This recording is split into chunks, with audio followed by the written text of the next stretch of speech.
I'm Major Tiro of the Botswana Defence Force Air Arm Command here at the Flying Training School in Pepperpaswa Air Base. I'm a qualified flying instructor at the Flying Training School, where we train initial pilots and instructors to train other pilots in their respective squadrons and here at the Flying Training School. Behind me here is the PC-7 Mark II aircraft, which is our trainer aircraft that we use to train students here at the Flying Training School and other pilots who have not been current for some time. The purpose of this presentation is to enlighten you about the science aspect of flying in the aspects of flying. And to do that, I will show you the importance of meteorology, navigation, communication, and engine performance in regard to flying as a pilot. Okay, like I was saying earlier on, that flying is an art and a science at the same time. And the science part of it is that from the basic of flying, when at school you learn about Bernoulli's theorem of how it creates pressure differences.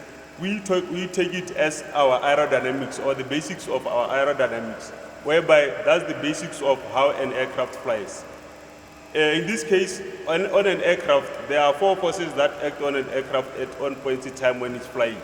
And one of those, the forces are lift, drag, weight, and thrust. Thrust which comes from the engine. Now with lift, we get lift from Bernoulli's theorem, or Bernoulli's theorem is the one that explains how an aircraft flies, such that the pressure differences over the wings, the pressure differences between the top of the wing and the bottom of the wing is the one that creates the suction, in the sense that the bottom part of the wing is more flat and the top part is more of curved. The fast moving air on the top of the wing creates a low pressure area here, and the low moving air below the wing creates a high pressure area. So because it's low pressure and high pressure and low pressure at the top, the aircraft will now move up as you pull back the control column from the inside. So the difference in pressures are the one that creates the lift of the aircraft. So because the air at the top of the wing moves faster than the one at the bottom, that's how it creates a lower pressure at the top. And that's how we understand it, or that's how the aircraft flies, being through from Bernoulli's theorem. So that's one of the lessons you will understand from basic physics when you're at high school. And then when we talk also about the performance of an aircraft, we talk about meteorological conditions. A hot day and a cold day have two different characteristics of performance on the engine.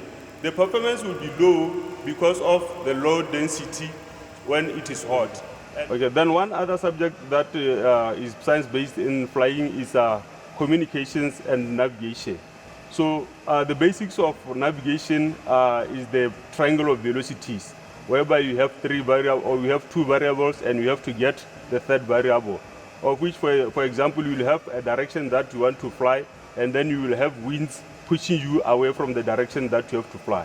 So in order to compute what direction or what heading you should fly, you use the triangle of velocities to get your heading. And this is our heading. This is our compass that we use to fly when we are in the air.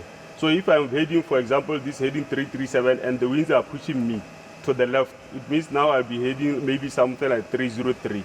So I have to use the triangle of velocities to get back on my track.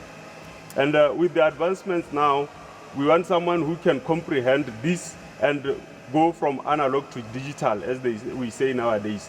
To say nowadays we have advancements in aviation, whereby now we use electromagnetic waves, or we use systems that use technology or technologically advanced. So with that, we need also people who can understand when there are emergencies, to comprehend and try to figure out the problem with that. So with communications, we have radios here that also use electromagnetic waves. So with the frequencies, we learn about the high frequencies, short waves, and all that. That's what we use here. Students aspiring to become pilots or eventually become instructors, they have to have a high level of understanding of their sciences, or take serious consideration in learning their sciences well in depth, and not only to understand but to comprehend and be able to apply their knowledge. Hence, it is very, very important to study it from the beginning, so that by the time you get here, you already have the basics. Okay, in conclusion, I would say if you aspire to become a pilot, you have to take keen interest in your sciences and mathematics, physics, biology, and chemistry. And it will be surprisingly maybe to someone to say biology, because we also deal with the effects of flying to the pilot, or the psychological and physiological aspects of flying, as man was not meant to fly in the instance. So you have to understand the physiological and psychological effects of flying. With that, I thank you very much. Thank you for your attention.